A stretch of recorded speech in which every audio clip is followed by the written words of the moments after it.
And I think the perfect love team to do that right now is si Kim tsaka si Sian. Kasi may pinanggalingan nga sila na parang halos lahat ng mga movies nila sobrang highly comedic na parang sa kanila na bagay yung concept na ito. Na plus parang nakikita pa namin yung possibility at saka yung visual leap yung magiging itsura kapag si Miss A at saka si Kim yung nagtabi na talagang magkakaroon sila ng pagkakaswak na mako-combine nga both the kilig and the comedy. So, yes, to answer the question, sila yung I think first in mind when the story was pitched. At may idadagdag lang po si Sir Miko. Kasi di ba ako kayo remember nung after The Bride for Rent, ang directions ang mandate ng management was to look for the next material for Kim and Sian. Kasi nga, we saw something in them na napaka-unique sa panahong ito. They were able to deliver a kind of romantic comedy material na larger than life. Sila lang kasi yung nakakagawa nun ngayon. So, nandun yung uniqueness. Mami, alam niyo na guys, abot ko sa akin. Yun.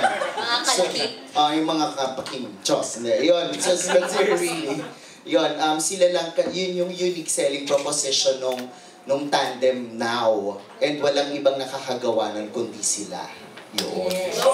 Thank you. Diba? And last question na lang para kay Kim, Ole, and Sian. So, kayong pong dalawa, you've been together for the 3 movies, yung Bakit Di Ka Crush ng Crush Mo, Bride for Rent, and Past Tense. So, sa tatlong movie, di ba sa unang movie niyo, si Kim gumanap ka na pangit. Then sa pangalawa, sa Bride for Rent, mag-asawa kayo. Then sa pangatlo, si Sian na may mataba. So, sa tatlong movie, ano po yung pinaka-challenging sa inyo na gawin?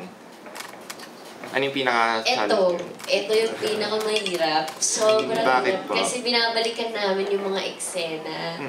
Tapos sabi namin, saan papunta to? So parang, yung energy ko kasi dito na sa level number 10. So 10 siya as in super 10. So parang, anong mangyayari next?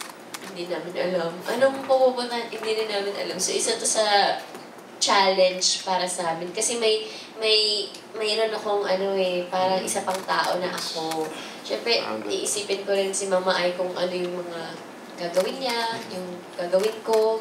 So, hindi lang ako nag-iisip para sa sarili ko. Iisipin ko rin yung future ko, si Mama Ay. Thank you.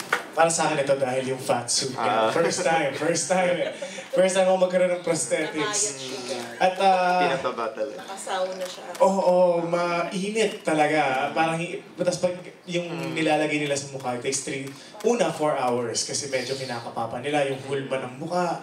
Tapos yung fat suit, nagkaroon pa ng siguro mga 5 changes yung fat suit dahil dati isang suot lang. Pero parang marami ng changes na ginawa kasi nga sobrang init.